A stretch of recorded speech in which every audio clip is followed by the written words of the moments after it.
Mes beaux-parents ont exigé un test ADN, pour prouver que ma fille de 8 ans faisait vraiment partie de la famille. Ils l'ont dit devant elle. Nous devons être sûrs qu'elle nous appartient, a ajouté ma belle-mère. Je n'ai pas crié. J'ai juste dit, compris. 3 jours plus tard, leur avocat a appelé, et ils sont devenus pâles. Je pensais que les désastres de Noël n'arrivaient que dans les films. Puis je me suis marié dans cette famille. Nous sommes entrés dans la salle à manger de mes beaux-parents, mon mari, ma fille Fiona et moi. Et la première chose que j'ai remarquée, c'était l'odeur. Pas de cannelle, pas de pain, juste de la tension, assez épaisse pour être coupée et servie avec de la sauce. Ma belle-mère était déjà assise en bout de table, souriant de cette manière tendue, proche du botox, qu'elle adopte lorsqu'elle est sur le point de gâcher les vacances de quelqu'un. Mon beau-père planait à côté d'elle, coupant le jambon comme s'il l'avait personnellement trahi. Et il y avait Agnès, la grand-mère de mon mari, souriant à Fiona avec une vraie chaleur. La seule personne dans cette maison qui ne traitait pas mon enfant comme une étudiante en échange en visite, pour laquelle il ne s'était pas inscrit. Mon mari, Samuel, a à peine eu le temps d'enlever son manteau, avant d'être appelé à la cuisine. Peux-tu aider avec les petits pains? Traduction, Anna ne mérite pas de renfort au moment critique, donc il n'y avait que moi, Fiona et le peloton d'exécution. Je me suis assise, essayant de faire semblant que ma colonne vertébrale n'était pas assez raide pour se briser. Fiona s'est glissée sur la chaise à côté de moi, les jambes balançantes, les yeux brillants. Elle avait 8 ans, espérant toujours que la magie de Noël pourrait l'emporter sur le dysfonctionnement familial. J'admirais son optimisme. Oh, Anna, ma belle-mère, Janice, a gazouillé, as-tu apporté le dessert? J'avais peur que tu ne l'oublies. Traduction, tu es incompétente, mais je le cacherai derrière l'inquiétude, car c'est Noël. Première faute. Gérald, mon beau-père, a marmonné, elle fait de son mieux, sous son souffle. Je n'étais même pas sûr qu'il voulait que je l'entende. Deuxième faute. De l'autre côté de la table, la fille de ma belle-sœur, Méline, du même âge que Fiona, tournoyait dans sa robe scintillante, comme si elle était la star d'une publicité pour la princesse de Noël de l'année. Fiona la regardait tranquillement, les mains jointes. Elle n'avait jamais eu besoin de projecteur, juste de gentillesse. Puis, comme prévu, l'univers a prouvé qu'il avait un sens de l'humour macabre. Mon mari est ressorti de l'embrasure de la porte de la cuisine, momentanément hors de vue. Une ouverture parfaite pour la cruauté. Gérald s'est raclé la gorge, s'est redressé sur sa chaise et a dit « Nous avons besoin d'un test ADN ». Juste comme ça, comme s'il annonçait que les pommes de terre étaient trop cuites. Fiona s'est figée. Toute la pièce aussi. Nous voulons juste être sûrs qu'elle est vraiment de la famille, a-t-il ajouté, les yeux fixés sur mon enfant. Janice s'est penchée en avant, souriant doucement, si les serpents portaient des perles. Nous devons être sûrs qu'elle nous appartient. Fiona a eu le souffle coupé. Ses épaules se sont repliées. Elle n'a pas pleuré. Elle n'a pas crié. Elle a juste rétréci. Et c'était en quelque sorte pire. À l'intérieur, je brûlais assez fort pour faire fondre les bougies de Noël. Dehors, j'étais de glace. J'ai regardé ma fille, mon bébé, essayant de se faire assez petite pour disparaître. Et quelque chose en moi s'est enclenché. Pas de la rage, pas du choc, quelque chose de plus froid, de plus tranchant, de définitif. Alors je les ai regardés et j'ai dit, compris. Le silence a explosé à travers la table. C'est à ce moment-là que quelque chose a changé en moi, en eux, dans toute la pièce. Janice a cligné des yeux, agacée de ne pas lui avoir offert l'effondrement pour lequel elle salivait. Juste à ce moment-là, mon mari est revenu dans la pièce. Que ai-je manqué? Gérald est intervenu instantanément. Votre femme est dramatique. Janice a ajouté, nous voulons juste confirmer qu'elle est vraiment la vôtre. Fiona a tressailli. Le visage de mon mari est resté immobile. Terriblement immobile. Qu'est-ce que tu viens de dire? Sa voix était assez basse pour faire trembler les os. Ma belle-sœur, Kimberly, a haussé les épaules de l'autre côté de la table. Ne fais pas comme si tu ne t'étais jamais posé la question. Il les a regardés comme s'ils voyaient des étrangers. Des étrangers dangereux et délirants. Nous partons, a-t-il dit. Maintenant. Janice a claqué sa langue. Oh, ne soyez pas ridicule. Vous ne parlez pas de ma fille comme ça, a-t-il claqué. Je me fiche de savoir à qui appartient cette maison. Gérald a levé le menton. Nous sommes juste honnêtes. Vous ne savez même pas si elle est vraiment la vôtre. Nous méritons de la clarté. Votre femme nous a déjà donné des raisons de nous poser des questions. La pièce est devenue silencieuse. C'était la limite. La vraie campagne. Des mois, des années de petites piques enveloppées dans un coup de couteau final. Je me suis levé. Fiona, prends ton manteau. Nous partons. Elle l'a fait, en silence. Ma courageuse petite fille retenant des larmes qu'elle ne comprenait pas encore. Alors que nous sortions, Agnès, douce et vive Agnès de 90 ans, a pressé sa main sur sa bouche. Elle avait honte de partager le même sang que les personnes assises à cette table. Dehors, la nuit était froide, mais l'air semblait plus pur que celui de leur maison. Mon mari a attaché Fiona dans la voiture. Elle est restée assise là, fixant ses moufles, petite, silencieuse et souffrante. Maman, a-t-elle chuchoté. Ai-je fait quelque chose de mal? Je jure que mon cœur s'est brisé en deux. Non, ai-je dit, pas une seule chose. Elle a hoché la tête lentement, mais elle ne me croyait pas encore. Pas après avoir entendu ses propres grands-parents remettre en question son appartenance. Je suis monté sur le siège avant. Mon mari a pris ma main, assez fort pour que ça fasse mal. Derrière nous, les lumières de Noël brillaient à leurs fenêtres comme un mensonge. Je pensais que partir mettrait fin à tout ça. Que nous fermerions la porte, partirions en voiture et nous échapperions. Mais j'avais tort. Ils n'avaient pas fini. Loin de là. Et je n'avais aucune idée de ce qu'ils avaient déjà mis en mouvement, ni jusqu'où ils étaient prêts à aller. Si le coup de Noël de mes beaux-parents était un ouragan, alors les années qui ont précédé étaient le vent lent et menaçant que tout le monde prétend ne pas être un avertissement. Les gens supposent toujours que le pire moment d'une histoire est le début. Ce n'est pas le cas. Le début est la partie que l'on prend pour normale. J'ai rencontré mon mari, Samuel, quand j'avais 21 ans. Le genre d'âge où l'on croit encore que 2 tasses de café comptent comme hydratation et qu'un projet de groupe ne peut pas réellement ruiner votre vie. Nous étions dans le même programme, tous deux surmenés, en manque de sommeil, et faisant de notre mieux pour ressembler à des adultes. Il avait ce charme sincère, un peu intello, qui vous faisait penser qu'il lisait vraiment tous les chapitres assignés. J'avais les instincts de survie de quelqu'un qui a grandi en naviguant avec des gens compliqués. D'une manière ou d'une autre, nous nous sommes bien entendus. Il m'a dit très tôt, dès le 3e rendez-vous, que sa famille était un peu trop. C'est comme ça qu'il les appelait. Un peu trop. Je n'ai compris ce que un peu trop signifiait vraiment que bien plus tard. Spoiler, euphémisme du siècle. J'étudiais dans une ville loin de ma propre famille. Je pensais qu'en nous mariant, j'aurais la version cinématographique des beaux-parents, maladroits au début, puis chaleureux et encourageants, et peut-être même préparant des biscuits en forme de nos initiales. Au lieu de ça, j'ai eu Janice et Gérald. La première fois que je les ai rencontrés, Janice m'a dit que j'avais l'air différente de ce qu'elle attendait, et Gérald m'a serré la main avec le même enthousiasme que l'on offrirait à un homme distribuant des contraventions. Kimberly, ma belle-sœur, m'a toisé de haut en bas, comme si elle évaluait une candidate à une émission de cuisine qu'elle n'aimait pas. Mais Samuel était doux, encourageant et amoureux de moi, alors j'ai tenu bon. Quand Fiona est née, j'étais pleine d'espoir. Les beaux-parents s'adoucissent quand il y a un bébé. C'est ce que disent les films. Il s'avère que les films mentent. Nous habitions à 20 minutes d'eux. Assez près pour que Samuel se sente obligé de les voir chaque semaine, mais assez loin pour que je puisse passer le trajet en voiture à pratiquer la respiration profonde, comme quelqu'un qui se prépare à une déposition devant un tribunal. Samuel croyait au devoir familial. Ce n'était pas de l'amour. C'était de la culpabilité, prenant la forme de la loyauté. Il avait grandi avec des parents qui mesuraient l'affection par des corrections et l'attention par des critiques. Il ne les aimait pas, mais il se sentait responsable d'eux. C'était une danse étrange et douloureuse. J'ai essayé de faciliter les choses.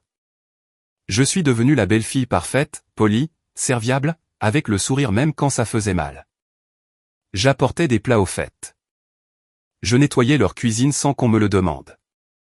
J'écoutais des histoires sur la façon dont Kimberly était l'enfant parfaite, qui ne haussait jamais la voix, ne faisait jamais d'erreur, et ne les décevait jamais.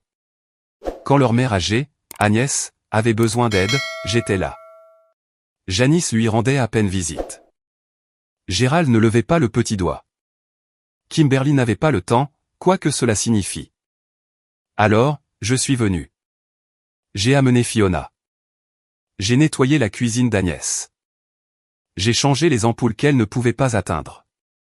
Je l'ai écoutée parler de ses journées de jardinage et de ses livres préférés. Elle traitait Fiona comme un trésor, pas comme un fardeau. Fiona l'adorait. Et pendant un temps, cela a suffi à équilibrer tout le reste. Puis, les projecteurs se sont tournés vers Méline, la fille de Kimberly, du même âge que Fiona. Dans un univers sain, deux petites cousines seraient traitées de manière égale. Dans le nôtre, Méline était traitée comme une célébrité mineure, et Fiona était traitée comme la fille d'une amie, qu'on traîne avec soi. Échange de cadeaux, Méline a eu des poupées aux cheveux plus longs que tout le corps de Fiona, plus des tenues scintillantes, plus des accessoires. Fiona a eu des chaussettes. Une fois, elle a eu un livre de coloriage, car elle n'a pas besoin de choses fantaisie. Quand Fiona a demandé pourquoi les cadeaux étaient si différents, je lui ai dit que certains adultes oubliaient comment être justes. Je ne lui ai pas dit que je voulais plier ses chaussettes en lance-pierre et les tirer directement sur le front de Janice. Janice et Gérald ne manquaient jamais une occasion de comparer les filles non plus. Méline était avancée. Méline était raffinée. Méline faisait clairement partie de la famille. Fiona était tranquille ou un peu sensible. Je me suis dit que c'était irritant, pas nuisible. Je me suis dit que je pouvais faire preuve de grâce. Je me suis dit que Fiona ne le voyait pas. Elle le voyait. Puis est venu le changement, les commentaires, les chuchotements qui n'en étaient pas. Elle ne ressemble pas beaucoup à Samuel, a dit Janice une fois, trop nonchalamment. Gérald a ajouté, les enfants prennent des traits de partout. Partout, n'est-ce pas? Kimberly a ri comme si elle partageait une blague avec le diable. Samuel en a entendu une partie, assez pour lui faire serrer la mâchoire et marmonner sous son souffle pendant que nous rentrions à la maison. Il détestait ça. Il les détestait. Mais la culpabilité, toute cette culpabilité, s'était enroulée autour de lui comme du lierre. Il disait des choses comme « ils ne le pensent pas ». Ils sont vieux jeux. Ils ne savent pas comment parler des choses. Mais ensuite, les commentaires sont devenus plus audacieux. Êtes-vous sûr quelle est la vôtre, Samuel? On ne sait jamais de nos jours. On se sentirait mieux si on avait une preuve.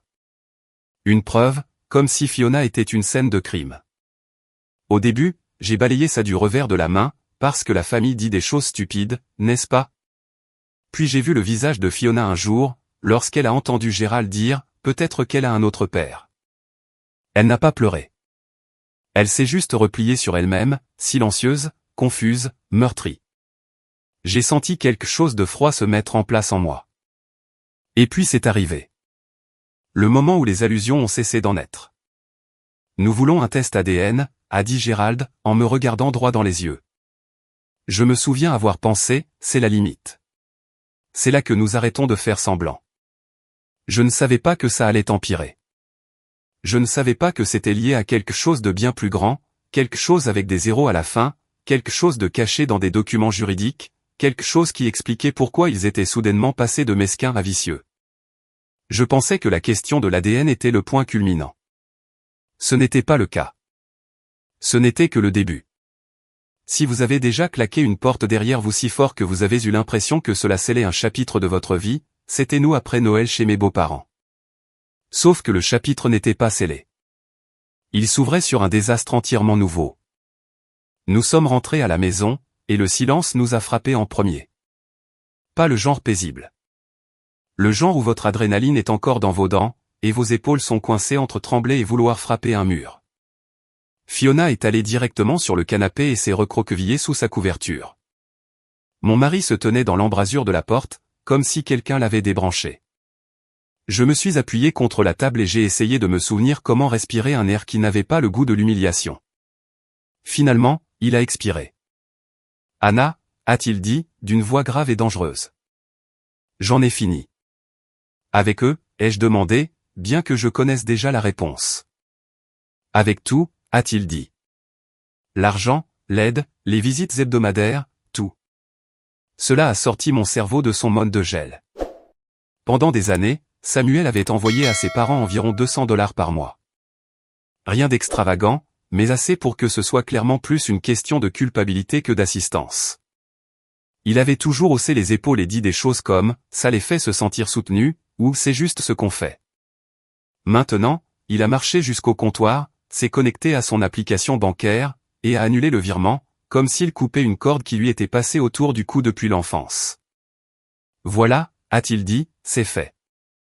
Je n'ai pas applaudi. Je ne l'ai pas réprimandé. Je ne lui ai pas dit qu'il n'avait pas à le faire, car honnêtement, il l'avait bien fait. Au lieu de cela, j'ai juste dit, bien. Nous nous sommes assis ensemble en silence, observant la poitrine de Fiona se soulever et s'abaisser, tandis qu'elle s'enfonçait dans un sommeil épuisé. Elle avait l'air si petite, si fragile, si imméritante de la cruauté qu'elle avait endurée cette nuit-là. Tu sais ce qui fait le plus mal, a chuchoté Samuel.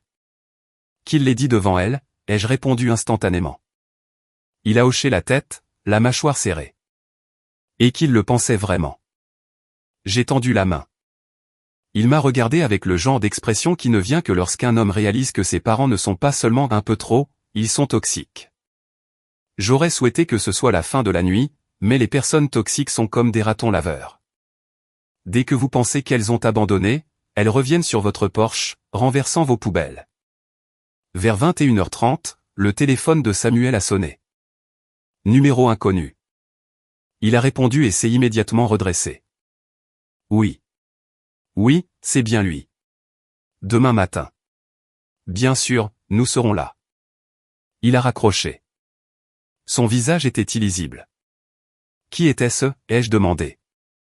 Un avocat, a-t-il dit. L'avocat de ma grand-mère. Cela a de nouveau accéléré mon rythme cardiaque. A-t-il dit de quoi il s'agissait?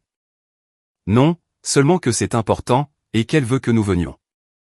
Nous avons tous deux regardé Fiona, toujours endormie, serrant toujours l'ours en peluche qu'Agnès lui avait offert, la seule personne vraiment en sécurité de ce côté de la famille. Mon estomac s'est noué. Agnès va bien? Je pense qu'elle va bien, a-t-il dit. Juste en colère. En colère? La colère était nouvelle. Nous étions assis sur le canapé, chuchotant dans la pénombre, faisant tous deux semblant de ne pas imaginer le pire. Mais la vérité planait entre nous. Janice et Gérald avaient poussé leur obsession de l'appartenance à un nouveau niveau. Il y avait une raison pour laquelle cette conversation sur l'ADN s'était envenimée si rapidement. Quelque chose l'avait déclenché. Quelque chose d'important. Samuel s'est frotté le visage. Je sais pourquoi tout ça a commencé. Je me suis tourné vers lui. Il a dégluti. Il y a quelques mois, ma grand-mère m'a dit qu'elle voulait laisser quelque chose à Fiona. Pas tout, juste un cadeau, quelque chose de petit. Elle a dit que Fiona la rendait heureuse, qu'elle était gentille. J'ai eu le souffle coupé. Il a continué. Ma mère a entendu, et elle a pété les plombs. Elle a dit à ma grand-mère qu'il était irresponsable de laisser de l'argent à un enfant qui n'était peut-être pas de son sang. La pièce a commencé à tourner, et pas de la façon amusante d'un parc d'attractions. Tu es en train de me dire, ai-je dit lentement, que toute cette obsession de l'ADN a commencé parce que ta mère ne voulait pas que Fiona hérite de quelque chose? Il a hoché la tête. Elle m'a dit qu'avant que de l'argent ne revienne à cet enfant, il nous fallait des preuves. Cet enfant? Cet enfant. Mes mains se sont crispées en poing. Je n'ai même pas senti mes ongles s'enfoncer dans mes paumes. Alors maintenant, ils essaient de la discréditer, elle chuchotait. Pour s'assurer qu'elle n'obtient rien, a-t-il hoché la tête de nouveau. Et pour s'assurer que Méline obtienne tout. Bien sûr. Bien sûr. Kimberly et sa fille étaient impliquées dans ce cirque. Je me suis levé, arpentant la pièce. Alors, demain, nous rencontrons l'avocat. Oui, a-t-il dit. Je pense qu'elle apporte des changements. Je ne savais pas ce que cela signifiait, mais une sensation électrique froide m'a parcouru. Agnès était une douce vieille femme qui faisait des biscuits et racontait des histoires de sa jeunesse. Mais elle n'était pas stupide. Si elle avait entendu ce qui s'était passé ce soir, elle n'aurait pas laissé passer. Le lendemain matin, nous avons habillé Fiona pour l'école en silence. Elle était plus silencieuse que d'habitude, s'accrochant à moi comme si elle essayait de s'ancrer. Maman, a-t-elle chuchoté, tandis que je lui attachais les chaussures. Grand-mère a dit ça parce que je ne ressemble pas à papa? Ma gorge s'est serrée. Non, mon bébé, ai-je dit. Elle a dit ça parce qu'elle a tort. Elle a hoché la tête lentement, mais je l'ai vue. La graine du doute plantée par des gens qui auraient dû la protéger. Nous l'avons déposée, puis nous nous sommes rendus au cabinet d'avocat. Mes mains étaient froides pendant tout le trajet. Lorsque nous sommes entrés dans la salle de réunion, Agnès était déjà là, assise plus droite que je ne l'avais jamais vue, les yeux brillants, les lèvres serrées comme une femme en mission. L'avocat s'est présenté. Puis il a prononcé les mots qui m'ont fait tourner la tête. Agnès m'a demandé de mettre à jour sa planification successorale. Samuel a cligné des yeux. À cause d'hier soir? Agnès a hoché la tête brusquement. Je ne tolérerai pas ce qu'ils ont dit à cet enfant. Pas le moins du monde. Elle a continué, sa voix douce mais ferme. Ils ont remis en question sa place dans cette famille. Ils lui ont fait du mal, et je ne permettrai pas à des gens comme ça d'hériter du travail de ma vie. Je l'ai fixé. Quoi? Qu'est-ce que vous dites? L'avocat a fait glisser un dossier sur la table. Agnès possède environ 3 millions de dollars d'actifs, a-t-il dit. Elle a choisi de diviser cela en 2 fiducies de vie. J'ai eu le souffle coupé. Une fiducie nomme Samuel comme bénéficiaire, a-t-il dit, l'autre nomme Fiona. J'ai eu le vertige. Et, a-t-il ajouté, la maison où vivent actuellement vos beaux-parents appartient légalement à Agnès. Elle a décidé de placer également cette propriété dans les fiducies. La mâchoire de Samuel est tombée. Oh, incroyable. Oui, a dit Agnès, les yeux flamboyants. Ils n'hériteront pas d'un seul sou. Je suis restée là, stupéfaite, incapable de parler. Agnès a tendu la main vers moi. Toi et cette petite fille avez été les seuls à me rendre visite, à m'aider, à faire preuve de gentillesse. Je donne mes économies aux gens qui le méritent. Je ne pouvais plus respirer. Je ne pouvais plus penser.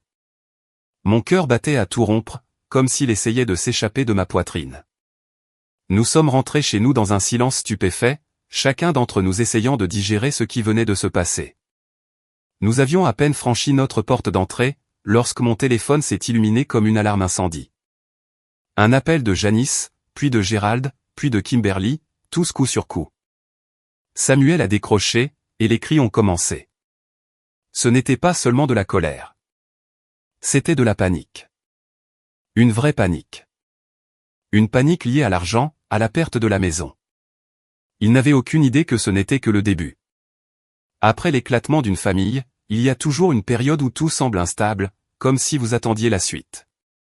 Pour nous, cela a duré 3 jours. 3 jours où Janice et Gérald appelaient sans arrêt, alternant entre lamentation, cris, culpabilisation, et le classique indémodable « nous avons été mal compris ». 3 jours où Samuel regardait son téléphone comme s'il était contaminé par une stupidité radioactive, avant de bloquer un autre numéro. 3 jours où Kimberly lui envoyait des SMS, des paragraphes qui ressemblaient à des pages rejetées d'un scénario de feuilleton. 3 jours où Fiona devenait plus silencieuse, chaque fois qu'elle entendait une notification de message vocal. À la 3e nuit, j'en avais fini. Pas une colère finie, mais une tranquillité finie. Le genre de fin où votre âme se fige. Je me suis assise à la table de la cuisine, regardant Samuel se masser le front avec les paumes, comme s'il essayait de lisser son cerveau. Sam, ai-je dit, je fais le test ADN. Sa tête s'est relevée d'un coup. Anna, non, tu n'as rien à prouver. Je sais. Je le savais vraiment. Je n'avais aucun doute, car j'étais là, évidemment. Mais j'ai besoin que cela soit clair, ai-je dit. Pour toujours. Et je veux les résultats par écrit, afin que nous puissions les leur jeter au visage à chacune de leurs accusations. Il a soupiré, vaincu. D'accord. Si ça t'aide à te sentir en contrôle, fais-le. Contrôle. Drôle de mot. Je m'en étais passé pendant des années, quand il s'agissait de sa famille. Alors, une fois les échantillons collectés, j'ai scellé le kit moi-même, et je l'ai déposé dans la boîte aux lettres le lendemain matin, comme si j'envoyais une petite grenade. Et puis les choses ont pris une autre tournure. Je suis allé chercher Fiona à l'école. Elle n'était pas là. Ni avec son professeur, ni sur la cour de récréation, ni à l'intérieur du bâtiment. La secrétaire a levé les yeux de son bureau avec un sourire contraint. Oh, vos beaux-parents l'ont récupéré aujourd'hui. Mon estomac s'est transformé en glace. Mais quoi? Les parents de votre mari, a-t-elle dit joyeusement. Ils sont toujours sur la liste des personnes autorisées à récupérer l'enfant. J'avais oublié cette liste.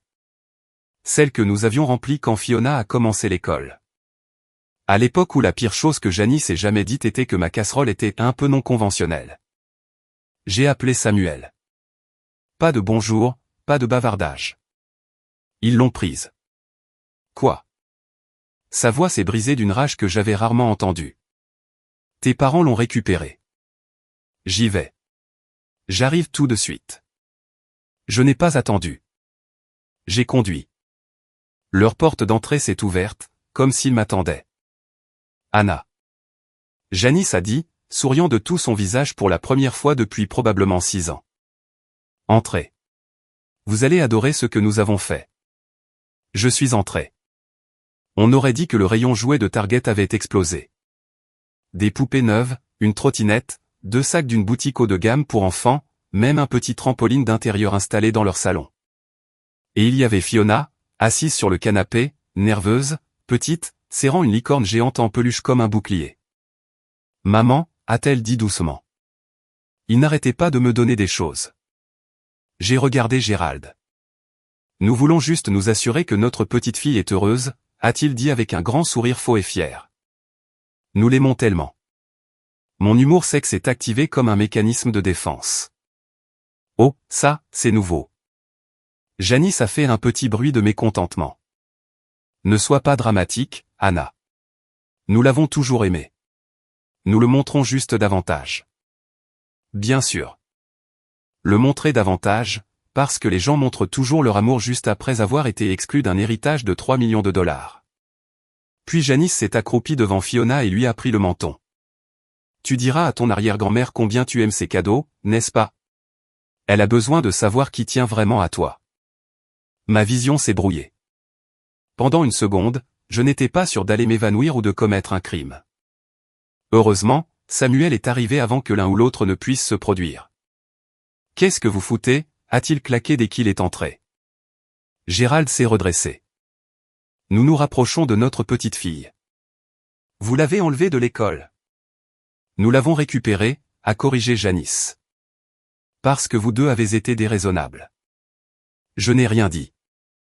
J'étais au-delà des mots, au-delà de la colère. Ma fureur avait évolué en quelque chose de froid et de dur comme le diamant.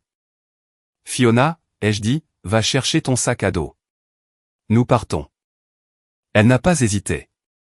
Le visage de Janice s'est tordu. Vous ne partez pas sans prendre ces cadeaux. Ils sont pour elle. Nous n'en voulons pas, a dit Samuel. Vous ne savez pas ce qu'elle veut, a crié Gérald. Fiona s'est placée derrière ma jambe.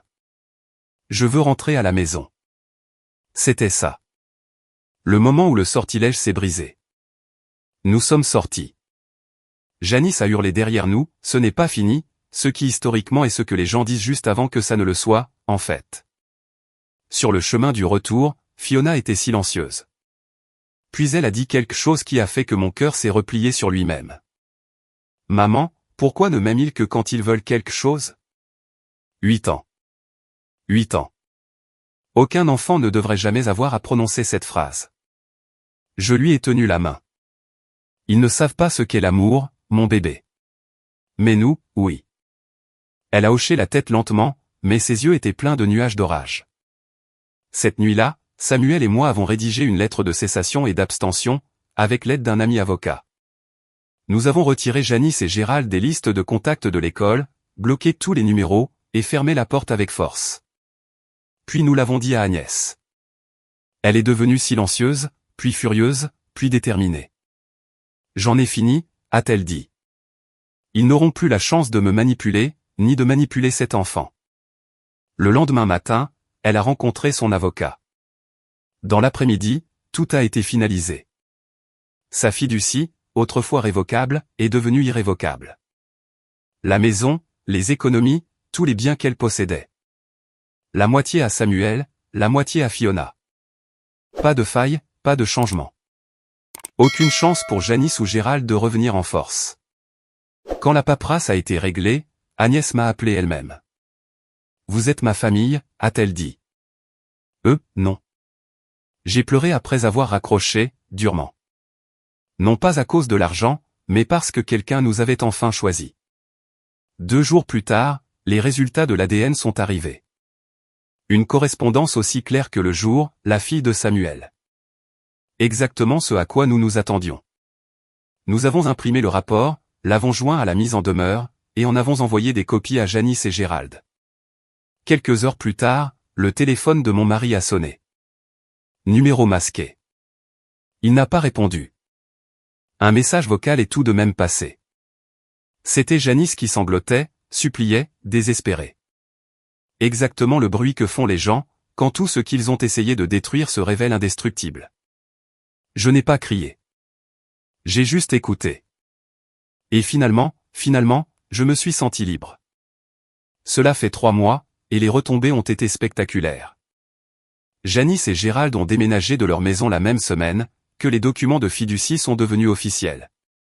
Voir le camion de déménagement dans leur allée, c'était comme regarder un chapitre se refermer de lui-même.